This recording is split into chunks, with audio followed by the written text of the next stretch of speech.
Hey everybody, welcome to episode number 97. This is Business of Design, and you are in the right place if you are a design professional.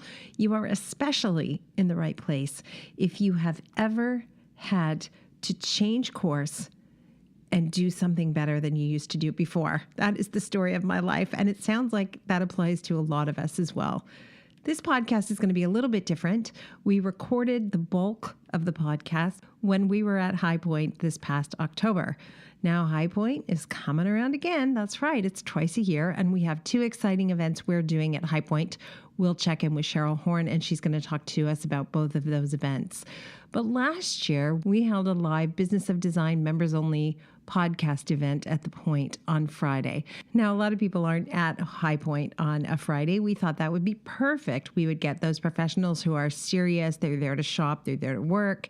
And it turns out we did have the perfect people in our roundtable discussion. You're going to hear from three of the people that we interviewed, and randomly, for no reason I can explain, the recording stops at 24 minutes. That's okay. I can sort of sum up the conversation we were having last with Yaron Linett and fill you in on what you missed there. There were a couple of spontaneous conversations that occurred after the recording stops. And one of those conversations you heard already in a previous episode with Faith Sheridan, episode 87. Faith shared how she stumbled into creating Google Ads for herself and what she learned about that experience. And great news, it's working for her. It's bringing her her ideal customers.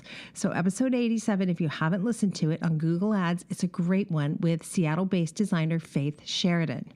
Our intention with this episode was to hear from several Business of Design members about something they overcame, something they conquered, and some of the things they've implemented since becoming Business of Design members. The first guest you're going to hear from is Elizabeth Scruggs. She is a female contractor, which is already a fascinating subject as far as I'm concerned, and she refers to herself in this episode as a recovering pushover. She describes situations where she allowed clients to make the rules and she bent herself into a pretzel trying to make it work, and how that's changed for her and how she more confidently can set boundaries now. The second guest we're going to hear from is Christie Leu. Christie's fabulous. She's an incredible swimmer, and you'll hear her describe that. She's also the mother of triplets and has an assistant who has triplets. What are the chances? Christie refers to herself in this episode as a recovering micromanager, and she tells the story best, but spoiler alert, getting those systems and procedures in place affords you real freedom so you don't have to micromanage your staff anymore. I think this is really exciting news. And then finally, we're going to hear from Yaron Linett. Yaron's fabulous, and he has been working so hard in the past year. The transformation is staggering, and he's working on one piece of the pie right now, his social media following. So you'll hear Yaron describe that, and then, as I say, the recording just stops, and I will pick up as best I can where we left off and wrap up the episode. We're really glad you're here. Let's check in with Cheryl Horn. Cheryl, here we are, episode number 97. You remember being at High Point when we did this recording? Yes, it wasn't too long ago. It wasn't, but here it is coming around again. We are going to be at High Point Friday, April 5th and Sunday, April 7th. So Friday, April 5th, 9 a.m. to 12 p.m. Get yourself to High Point, and we are going to make it worth your while with an intensive learning experience in partnership with High Point Market. We've got two big events happening at High Point. One of them, a 3-hour paid seminar, Run Your Projects Like a Boss, essentially steps 1, 2, and 3. So if you need a boost and you're going to be at High Point, sign up for that. It's $295. And there is a free seminar as well, No More Negotiating, which is happening on the Sunday morning of High Point. And I do want to mention that the 3-hour seminar on Friday is a CEU course, which a lot of people have been asking for. Right. I forgot that part. Yes. Good. Excellent.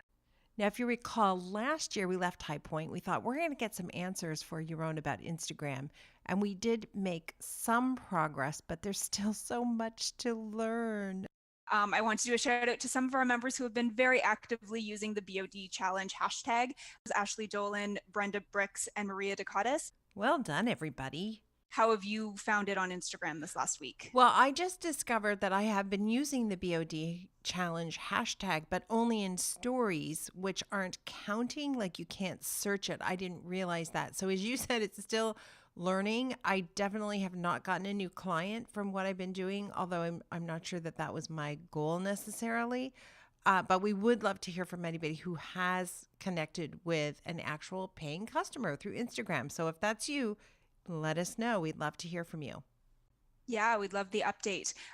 Australia is coming up soon. Are you getting ready? I'm so excited. I just found out I got my visa to go, and I'm trying to figure out how I'm going to bring some little gifties and things like that in my suitcase without having to truck huge bags there. But anyway, super excited. And I think there are still some tickets left for the Friday night seminar, which is March 22nd. So if you want to hang out with Kimberly in Australia, make sure you register for that. Head over to the Design Coach to get your tickets. Friday, March 22nd. It's an evening event. We are going to hang out, but we're going to do some serious learning as well. So if you are thinking 2019 is the year that you have got to step it up, then come on out. We're going to have a great time, and we are going to push things forward for sure.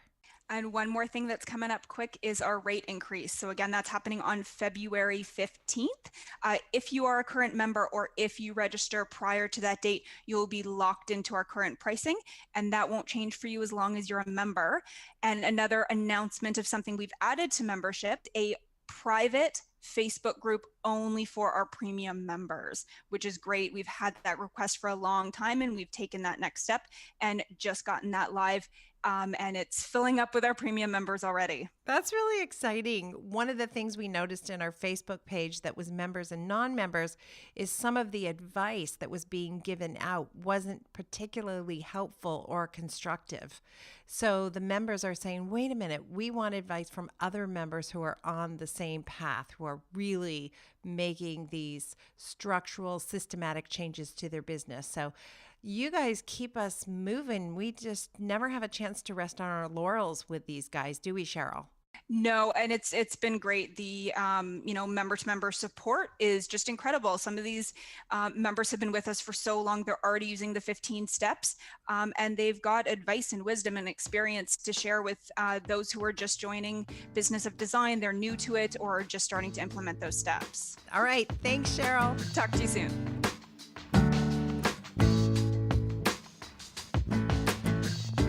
Welcome to the Business of Design podcast with Kimberley Seldon. Business of Design is the coaching community for independent designers like you. We know it takes more than hard work and talent to successfully run a professional design firm. There are proven business strategies that can solve your immediate business challenges and transform your life. Don't try to do this alone. Join today and you'll have access to more than 100 video courses plus Kimberley Seldon as your mentor and guide. Unlike traditional coaching, which can take years to produce tangible results, BOD is a fast track to immediate results for independent interior designers, decorators, architects, stagers, and landscapers just like you. Monthly membership is only $67.50. Annual members save 2 months and have access to Kimberley's contracts. What are you waiting for? We all know design matters. At Business of Design, we think designers matter too.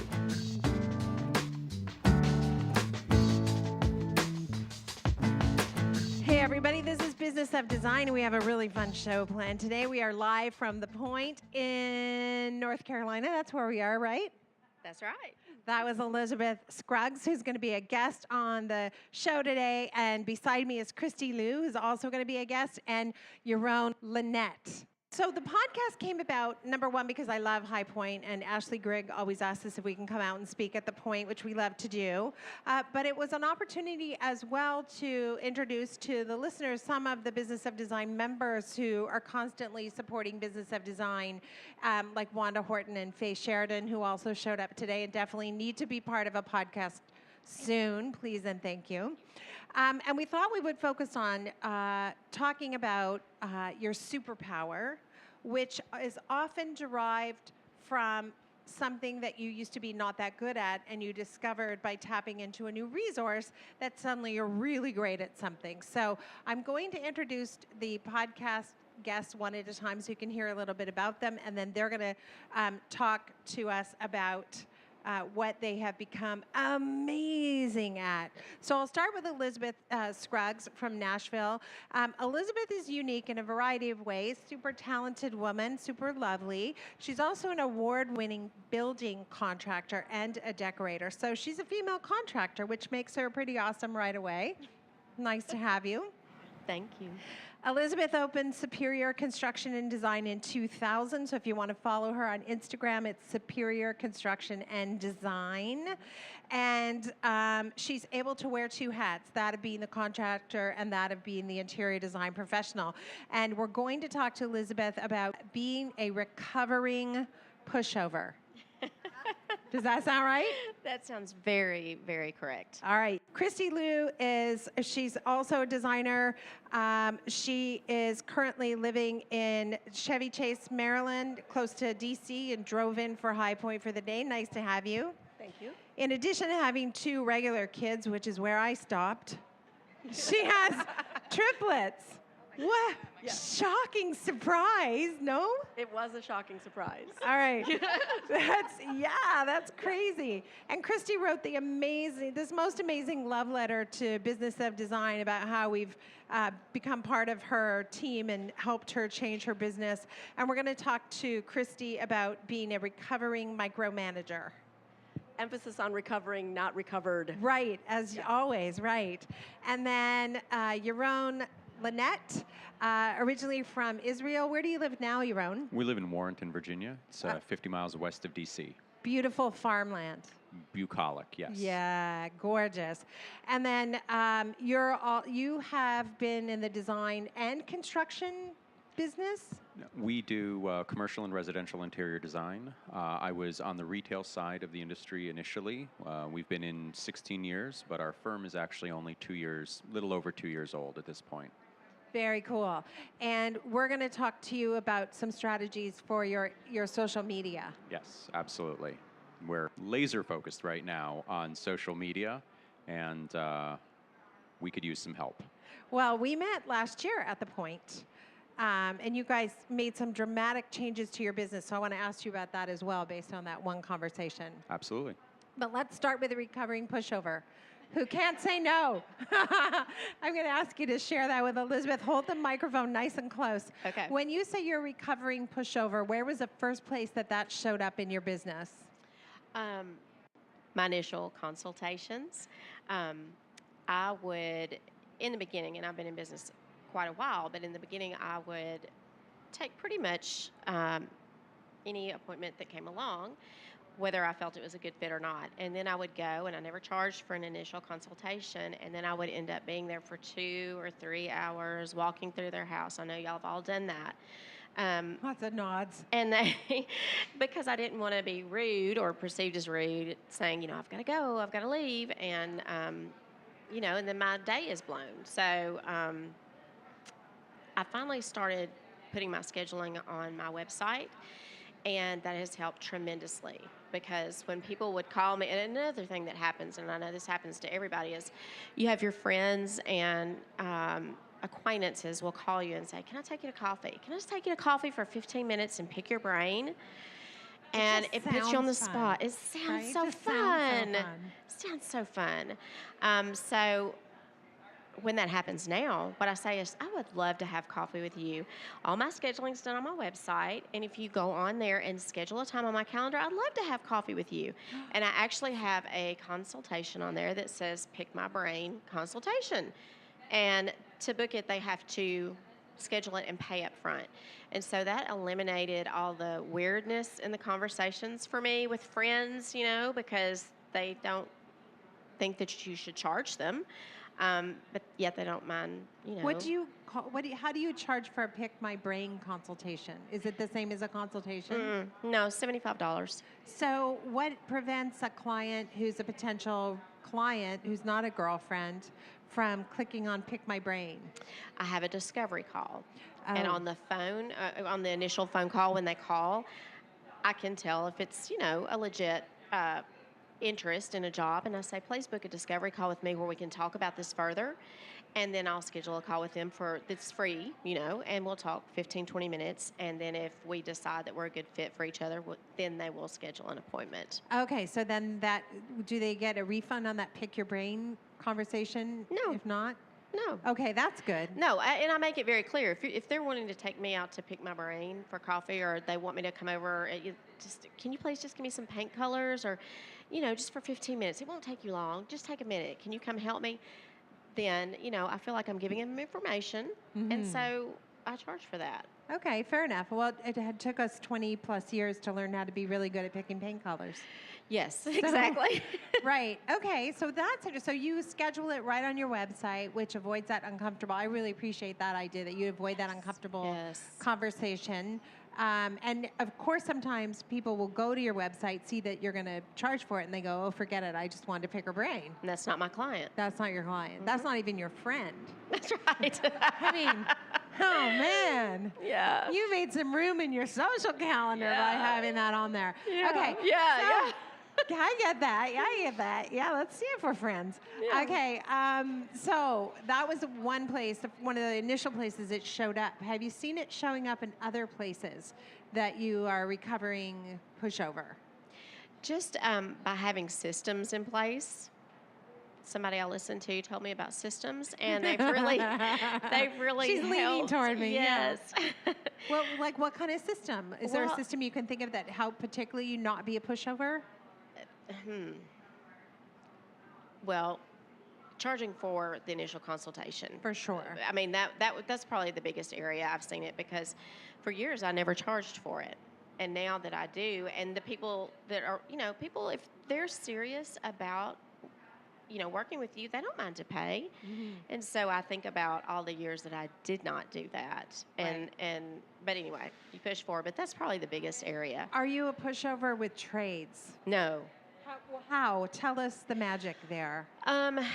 Well, the magic there is finding the right trades, first of all. And you kiss a lot of frogs before you, find the right one that you can work well with, that is insured, that will do what they say they're going to do for a fair price and be there when they say they're going to be there. And so I think there's a lot of mutual respect there, and I've been working with my guys 12 to 15 years. Wow. And so, and it took a long time to find the right ones. But once you find the right ones and you work well together and you respect them and you pay them, and mutually, that goes both ways, then you just kind of click and you form a good team. And that team will tend to stay together a long, long time. Yeah. And I find, too, if you have that team, you can survive the ups and downs of the economy better than if you're constantly changing out your people. And one of the challenges I find when I'm not the person who's the project manager is typically it's a male contractor. And this is gross generalization, but this is just me. They can be so patronizing and condescending, right? Yes. Like, honestly, I want to hurt them sometimes. Yeah. I really do. So one thing that I've found that's really helpful, I have a favorite question. I'll say, this is the situation, I need blah, blah, blah, and they'll tell me why that's impossible, can't be done. And then I'll say, is this an insurmountable problem? And it's amazing, but they always come up with a solution when I say, is this an insurmountable problem? Of course it's not an insurmountable, almost nothing is an insurmountable problem, right? Right. I would love to have a female contractor. I think that would be amazing. The clients that hire you, do they say, we were particularly happy to see you were the contractor? 9 out of 10, that's why they hire me. Wow. Nothing against the males, but they want somebody that can, it's kind of all encompassing, right? And maybe less intimidating. I don't know. I think some people are. I mean, I've actually had clients who have worked with other builders before, and they said they kind of got scared of them and didn't want to ask them to do things, or didn't want to ask them about things, and that's not right. I mean, you should be able to have a good communication back and forth with your. I have great male contractors that I just love and adore. So it's not all of them for sure. Right. Anybody else a contractor as well? Do some project management? A little bit? Yeah. I think people are scared to do that. So we'll wrap up this part of the conversation. But that hard to become a contractor? Is it, what do you think? Do you think some people should think about it? It varies by state, right? So I can only speak for Tennessee. I'm from Tennessee. And I've had my license for 20 years. So I don't know what it's like now, what the requirements are now. But 20 years ago when I got mine, it was hard. I had built 3 houses before I sat for the exams. And there's 2 exams in Tennessee. There's a business law and then there's a trade exam. And there's about 10-hour day. And I had built 3 houses, and you have to know about, the slump of the concrete and how you configure roof squares and all this information. And it was still kind of hard. That sounds super fun and sexy. It is. Yeah. Trust me, it is. Yeah. So sexy. So you have to tough it out, though. You have to you have to learn it. Yeah. Right. But once you get through that, and then they've changed the requirements over the years as far as insurance and what you have to carry. But once you get through that initial part, and you have to know some basic things about construction, right? To be able to converse with the trades. All the designers, you all know stuff about construction, right? I mean, it wouldn't hurt us to know more. Like, there's kind of no disadvantage except for you have to go back to school, which right. Yeah. But yeah, it's great. It's really good. So there's a lot of liability with it, and I would like people to know more about that before they take on project management without, especially like younger designers, and younger, I don't mean younger in age, I mean younger maybe just starting out, but right. that don't realize the liability with it. But as long as you, understand that and have the correct insurance, then it's a great thing to do. Yeah, and we need more women. I say that all the time. Like, you, whether or not you're a contractor, you have a tremendous liability and responsibility, which is why I'm always harping about raise your rates. I'm like, tell me your name. Stephanie. Last year I beat her up and said, raise your rates. So I'm going to remind me to go back to you about that. So thank you for that. That's awesome. Sure. I'm going to jump over to Christie, who's been sitting there patiently, probably thinking of some examples of how she used to micromanage and what that looked like and maybe what it looks like now. Well, I was really listening to Elizabeth, who was fabulous. Yes. And who gave me the idea to use Acuity Scheduling too. So I thank her so much for that. Acuity Scheduling is the app that you've used on your website that manages the scheduling that Elizabeth talked about. Exactly. Okay, so we'll put a link to that on the website as well. That's one thing I delegated. Okay, yeah. The reason for me that it's so good is that it gives the clients a certain number of hours that they can choose from, rather than trying to push me to say, oh no, we want it on Sunday or we want it on Friday night. No, these are the hours, pick from those, and there's no so further Saturday and Sunday are off the table if that's what you choose. You know how clients can get sometimes. Right. I will say also, like, if you're looking to have balance in your life and you want to get to your yoga class, every other day at 3:00, that's a really good thing. You can probably block that time so it never gets booked. Yeah, exactly. Okay, good. Yay. Okay. Yeah. And so on the micromanage, well, I think many of us, being designers, are really good at a lot of things. That's why we love this. We get to do a whole house. We get to do everything. That's not serving the purposes that we need if we're running a business. We've got to delegate some of that stuff. And we've got to find people who can help us and who are good at what they do to help us. And I think everyone's heard you start with the bookkeeper. Most of us are not good at that. Right. So that was my starting off point. I put it on my local listserv and found a mom. And I was very specific in my description. I wanted someone who had worked in the interior design business, no one else. Because I know ours is different from other people's. Right. And within 12 hours, I had a response. And that was the very first person. I talked to her and she said to me, well, I work with this program. If you're interested in learning it, and it happened to be Design Manager, if you would like to learn it, then I would love to work for you. And so she came out and she spent like 3 hours teaching it to me and also getting to know one another. And she was fabulous. And she's been with me now for 5 years. Amazing. Yeah. That was a really smart choice for your first hire, I think. So good. It freed me up for so many more things. And it made me recognize that there are things I'm not as good at. I wasn't horrible at it, but wow, I could just grow my business exponentially once I got that off my plate. And so then more recently, 2 years ago, I decided I needed an administrative assistant. I'm tired of expediting, I'm tired of tracking, I don't want to do that anymore. And it's not my favorite thing to do, and I advertised on Craigslist. And on Craigslist, I got several answers. Of course, if you say you're an interior designer, they want to do that. But I had also written administrative, not design, and so that to try and weed that out. And I talked to people on the phone. There was one woman who said she'd recently had a head injury, and she sounded a little bit like Eeyore, and I thought, that's probably not the right person for that job. But it's amazing how you can connect with someone almost immediately in a phone conversation, just like you do with your clients when you're talking to someone. You know that's the right person. And so I knew several of these were not the right person, but then when I talked to 2 women, actually, I couldn't decide which was better. So I said, I think I'm going to have to hire both of you. And I started with 2 new assistants, having never had one at all. And they were both so unbelievably fabulous. Shout out to Kate and Bryn. But Kate was already into so many things. She had a real estate business. She was doing e-design. She was doing a whole bunch of stuff. So she had to go off to one of her bigger businesses. And Bryn has stayed with me. And she just gets totally excited about ordering and expediting. And so when you hired them both, was this like a Big Brother showdown thing? Like one's gonna go like? No, I just thought, well, we'll just trick them. Did you like put them through the paces? I could see that they had different skills. Okay.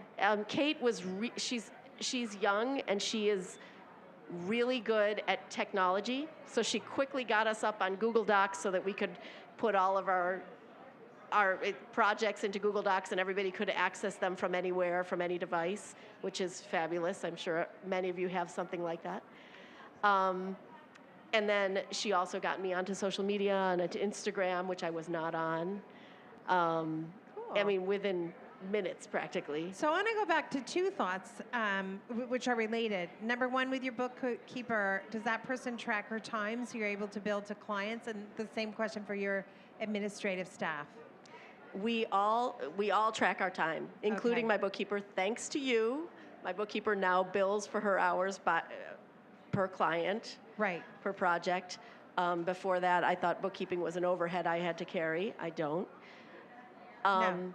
Not if it's doing something the client would have to do if you weren't there. So we have an app on our phone to keep track. Oh, good. And we write the notes in there using action verbs to start each sentence, as Kimberly has described in her Go to the Business of Design and learn about that. It makes a huge difference. Huge difference. And it's so simple. Once you get it, you're like, oh my God, that's a game changer. Yeah, you just describe each activity starting with the action that you're using. If you haven't listened to that, go on over to Business of Design and take a look at that one. Oh my God, so good. Good course. So now that you started adapting quickly some systems, right? I was already tracking my time even before I met you, but not as well as I am now. And all of us do it. All of us track. Then we send, once a month, I send a CSV, a worksheet, to the bookkeeper, who transposes it into our bookkeeping program, so that it gets billed by project. Cool. Awesome. Yeah. Okay, we're going to come back to you. Yaron had a question. I don't know that you're recovering, but you've been working really hard. We've been working very hard on social media. Every day we look at things and we judge their ROI, and we say, where should we be putting our effort? And I've spoken with my business coach, Kimberley Seldon, and she says, among other things, you need to identify your ideal client. This is super important. Your brand has to be consistent, and I've got what only I do. Unlike most of the designers out there, we have this amazing 15-step program that we use. So we are much more organized. Yes, we are different than everybody else in that we're so organized. And I describe what other interior designers do, and everyone says, yeah, and they go away and they come back, and they go away and they come back, and there's always more. And I go, oh, we're not like that. Step 5. So it's very simple, but we know that we need to market to our ideal clients. And I was told, Facebook is not where they are. You're not being efficient with your time. You need to do a ton of networking, and you really need to hit social media harder. So we did, and they said, you need to be on Pinterest, you need to be on Instagram, and I've been on Twitter, I've been all these places, I just haven't really focused on it. So now LinkedIn and Instagram are where we are, and I've been told I need to use 30 hashtags, and I have to make sure they're the good ones, and I have to put them in the second line, and I have to post every day, and it has to be at the exact same time. So I do all these things, and every day...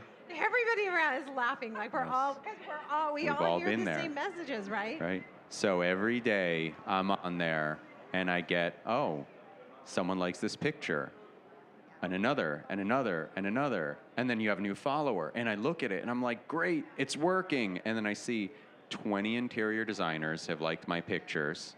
And then 3 furniture manufacturers have started following me. And then one company says, hey, 2,000 followers. If you pay us $45, we'll repost your thing. And, we complain about the interior designer who goes out there and buys 168,000 followers. And it's not an exaggeration. There's a 168,000 follower interior designer you've never heard of. There are several of them, as a matter of fact. Yep. Yaron describes a situation that has happened to a lot of us, and certainly happened to every single person sitting around the table when we were at High Point. Everybody was nodding vigorously as he described a situation where he's getting a lot of new followers, but turns out they're designers just like him. And how on earth is that going to help his business grow? The short answer, of course, has to do with clearly defining who your ideal client is, and then make sure you're posting consistently for that ideal person.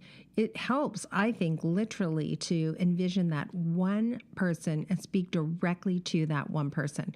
Does she have kids? Does she travel? Does she drive a minivan, or does she drive a Mercedes? Who is she? What is she interested in? To me, that's one of the most important things that we want to do. And then, of course, the entire conversation gets funneled right back to all the things that we talk about on a regular basis, including doing a brand audit and making sure that your messaging is also creating a funnel where clients can get to you easily without having to work too hard. We talked about that at length with Nicole Heimer in episode number 95. So if you haven't heard that episode, make sure to check it out. We also spoke specifically about building that Instagram following with Elise Dharma in episode 94. If you're a member of Business of Design as well, you can take courses specifically around brand auditing and building an Instagram following. Those courses are new, and we didn't have them back in October when we met with Yaron. As I mentioned during our original taping of this podcast, we had some very cool people in the audience, including Wanda Horton, Faith Sheridan, Stephanie Poore, who has since recorded a podcast with us, by the way, and Jamie Ivey, who has since recorded a podcast with us.